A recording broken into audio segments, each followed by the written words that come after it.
Hey guys, this is Lee from Loving Life with Lee, and I know it's only been a couple of days, but I wanted to kind of do a little bit of an update, come out of the dark a little bit. So a couple things I wanted to start off by clarifying is for those of you who are just kind of either have become aware of kind of my dark side because you're actually here with me, because I've told you about it, or because you've read my blog or read, watched the video or whatever, that, this really dark stuff is stuff that I think is carried throughout my whole life, and I think we all have that shadow side with us all the time. But this kind of night, dark night of the soul experience was specific to 2 to 3 days there, where I was feeling pretty manic, pretty psycho, and definitely was in a weird state of mind, and I'm definitely out of that, and to be honest, I really feel empowered by the experience, because I've really come to know and accept and understand my dark side, and with asking myself the right questions about who I want to be, what I want to do, why I've done the things that I've done, and now that I've come to understand why, in a lot of ways, I have resisted my ego very successfully on multiple occasions, and I think there is definitely kind of a merge of the dark and the light that happened for me, and I feel like a much wholer, that's not the right, much more complete person. So I wanted to, because I've been learning a lot about life and myself and just doing things differently, and I think I want to specify out loud those things that I've been doing differently, write a post, and kind of put in a little bit of extra. So a couple of things that I have put into practice in my life as habit changes is, first of all, being mindful. And this is, thank you, Vicky. I'll throw her up into the description. If I'm sure you guys know who Vicky is if you're watching my blog right now. She's my blog buddy. I love you. Mindful is what her blog is about. And to take that a step further into the more of a spiritual light, being mindful of your life is being conscious of the world around you, being fully aware and present in any one given moment, at any one given time and place. And the more mindful you are is in reference to being or living more mindfully, is being more present in the moment. So with all this back in mind stuff that I've been doing, and my mindset and my meditation has been in a mental way, but my way of life is to try and be more present in moment to moment time, and being aware of what I'm thinking, being aware of what's around me, being aware and remember better, and kind of put together the pieces. And this is why I made that post about the numbers, is like that day, and I will probably add more to that post because it's not really about numbers as much as I wanted it to be. So like that day, I like really mindfully watched for any and all numbers, and like all day I was like looking up the meaning of those number, and that was just a really mindful experiment that I did. And what it really made me realize was that my mindful awareness had dramatically improved. If I would have done that kind of day of the numbers like 2 months ago, I would have failed. I would have like 2 hours in, I would have forgotten that I was going to watch the time. I would have forgotten about the numbers.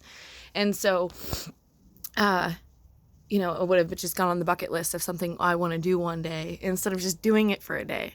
And so it made me realize by following the numbers that day how mindful I can be, and that my practice of like folding clothes perfectly and being really sucked into what I'm doing, such as folding the clothes, has been that practice that I've put in is finally paying off.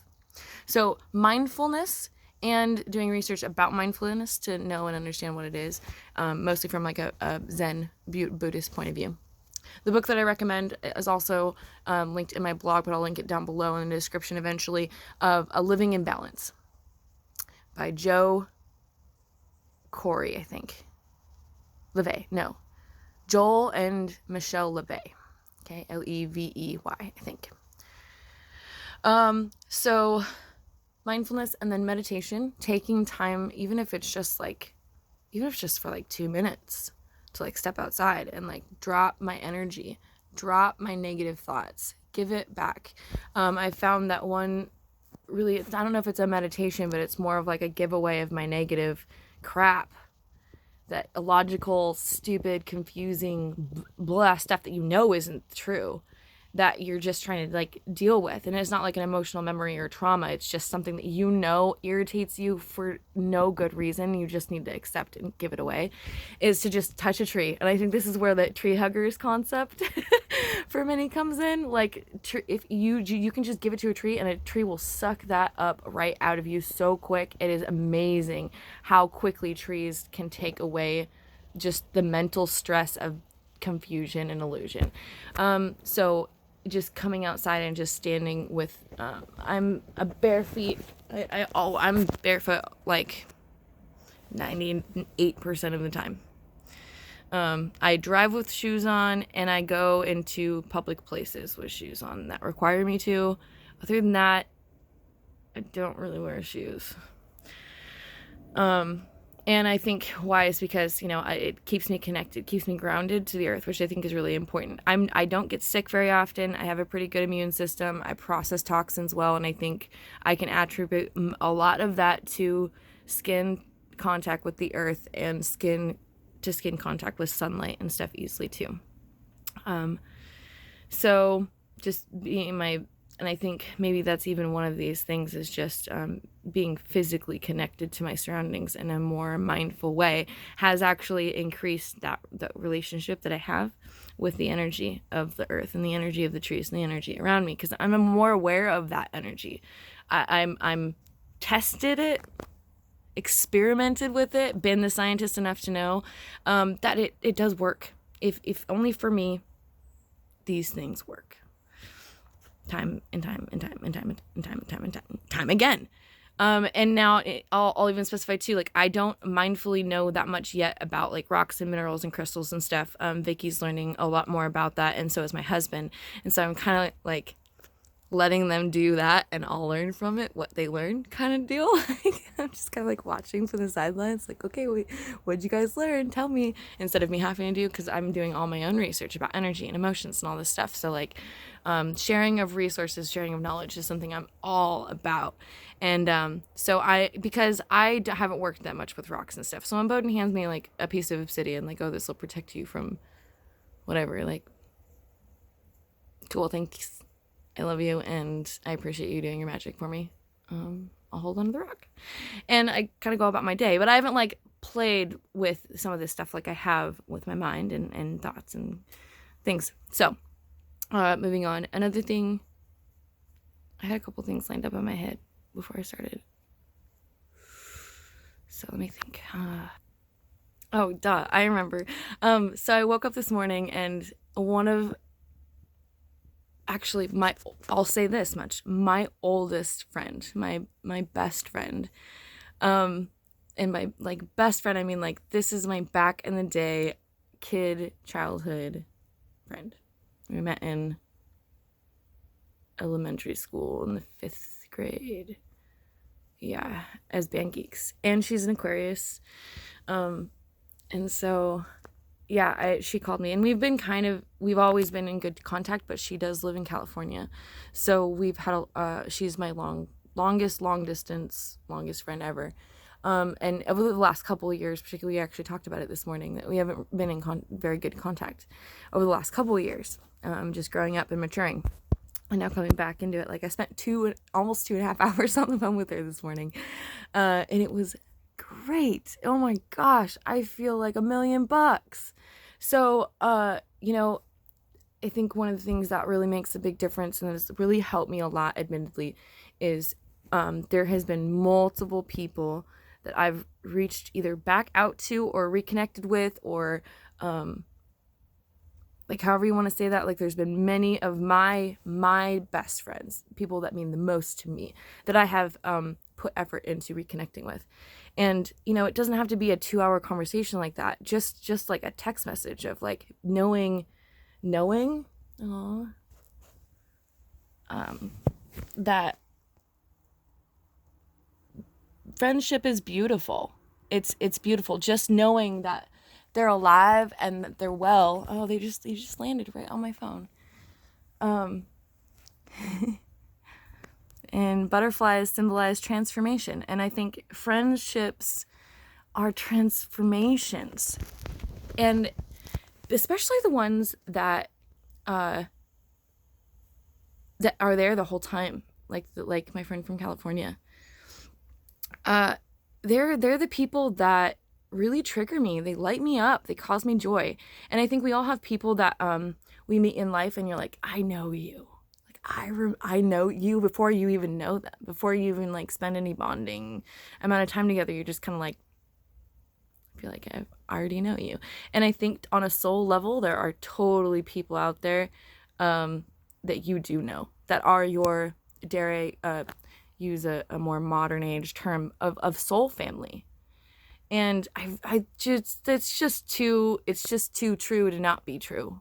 To some extent, you know, you run into someone, you're like, oh yeah, you're my people. And Bowden and I have actually talked about this a lot. Like we know for a fact, like a lot of our friends really are our family. And it's not like a family line, bloodline thing. It is on a different level than that. There are some people that we know. And there's some people that I know and I remember and I'm totally sick of trying to deny myself the fact that I deserve my friends. Because I do. And going back to those friends and being like, hey, do you remember me? And then being like, how can I forget you? Is just a really good, cool feeling. And so I'm just really feeling good that the people that I want to be able to talk to and contact in the moment that I want to know and contact them is fucking just that. Just knowing that they're alive and that they can do that to me and that there's no blocks there anymore is like one of the things that's helped me the most. Just knowing that the gate and the door is open instead of closed, that there's fresh air coming through the window and there's sunshine outside in these friendships. Oh, dude, it makes my soul feel so much better, so much happier. And I don't really care that some people don't understand that about me. That's changing. Like, these are the people. I'm sorry, you don't understand why these are my people, but they are. And especially ones like Megan, like, it's just like, why Megan? Like, well, why not Megan? Megan's everything. Like, and so, yeah, I'm pretty much gonna be doing anything and everything to like repair those relationships because they mean something to me, and they're the ones that I've learned the most from.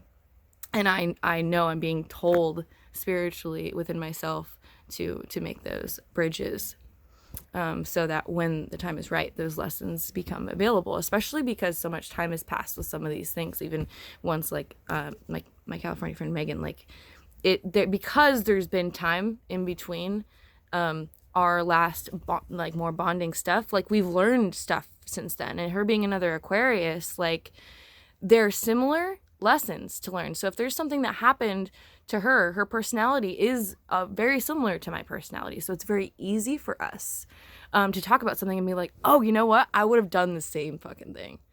I totally get that, because I would have done the same thing. I would have said the same thing. I would have been in that situation and known exactly and supported you exactly in that way. And it confirms and also denies, like, if we get equally, like, if we get into a situation of just like, I don't know what to do, I don't know how to go about doing what I want to do and getting accomplished, and I would be like, well, this is what I would do. And it'd be really easy for her to be like, oh, that's probably, yeah, I get it. And just learning lessons and stuff with people that are similar to you in certain ways is really beneficial. But if the door is closed, it's not beneficial. So anyways, it was just really good to talk to her and really good to connect. So, keeping the people in your life that are meant to be there and that you're meant to learn from and that you're meant to, in some sense, hold hands with in this life, is very important to do and to maintain. And it's not like you have to go outside and water the flowers every single day, but you do need, you know, and when it comes to friends, you do need that occasional check-in of just like, hey, love you, thoughts, peace. Like that is enough. That is enough repair to keep a long distance friendship alive your whole life. The more the better in certain circumstances. So for certain people. Another thing that's been really helpful is just being really bluntly honest when questions are asked, especially with my partner, especially with Bowden, when he asks a question, to give him a real answer. And sometimes the real answer hurts him, but you know what? It hurts him even more that I haven't been honest about those answers. That's why this hurts so bad, is because he's asked these questions before and I didn't give him an answer, and I kept my shit secret instead of telling him. And now we've been together for 10 years and I'm being like, yeah, there's a lot that I haven't told you. Like, there's a lot about me that you don't know and that you don't understand, or that I lied about, particularly about really past stuff. Like, I've been really good in the last 5 or 6 years. I have not lied, cheated, stolen. But I haven't been honest with myself. I've forgotten a lot of the details on purpose so that when asked questions, I can be like, I don't know, I don't remember. And like, oh shit, now I don't know and I don't remember. Like, that's gnarly. And that's not just for one. If there's friends and stuff watching, this applies to multiple different avenues of my life, because it's a ripple effect. If you push down one situation or one circumstance that is traumatizing to you, such as a death or a nightmare, or you lose something, anything around that period of time that you try to forget goes with it. And that's really damaging to the psyche. That's one of the things that I had to really untangle, was there was some things that I wanted and I pushed down over grief and sorrow, and a lot of stuff got sucked into that black hole and I forgot about. And when I started to remember and it all came out really dark, really gross, really sorrow, really grief heavy. And I had some untangling to do, because it wasn't my memory bank, because I chose to forget, because I tried to forget about that and push it down for so long, and I didn't process any of it. I put it in a box and I put it away. Pandora's box, man. These are real experiences. If you read into Pandora's box kind of idea, theology, whatever, definitely it all comes spiraling out. And now that I've diffused a lot of that darkness, I can see it a lot clearer. I know the difference between what I tried to forget and what just kind of all went in the same container because of the same time frame. So I'm finding that time blocks of time periods of life, a lot happens. It's not just one thing happening, it's a lot happening at once. So identifying and individualizing events and time periods of your life by category instead of by time frame, if that makes sense. So when I started processing the death of one of my friends, I processed specifically that friend instead of that time. And by doing that, whenever I thought of that, when I thought of something around that same time frame, that grief of that loss of that friend was already removed and dealt with. So all was left was the stuff that was going on outside of the death of that friend, which was, my relationship with Bowden, things were going on. So that's the kind of dark rabbit holes that I've been having to go down. Is at first it's really dark and it's all gross, and now that I've processed some more specific things, the other more specific things are coming up, and I'm getting to a point now where I'm feeling really rounded, and like my closet of skeletons doesn't have skeletons in it anymore. Like, I cleaned it all out, and I know that when I do find something gross and grimy, I can deal with it.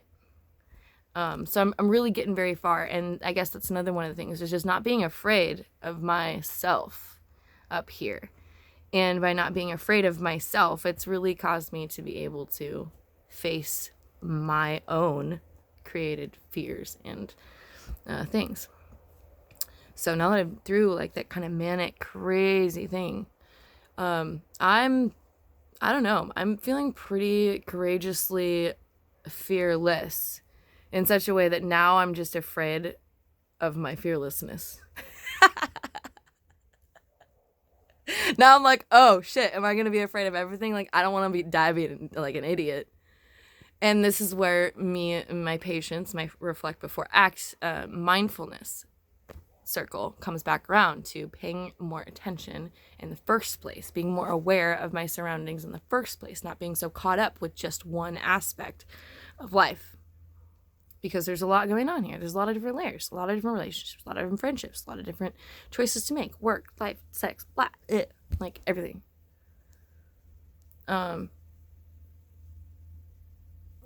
So, and I think maybe admittedly the last thing is to this. Self-expression is key.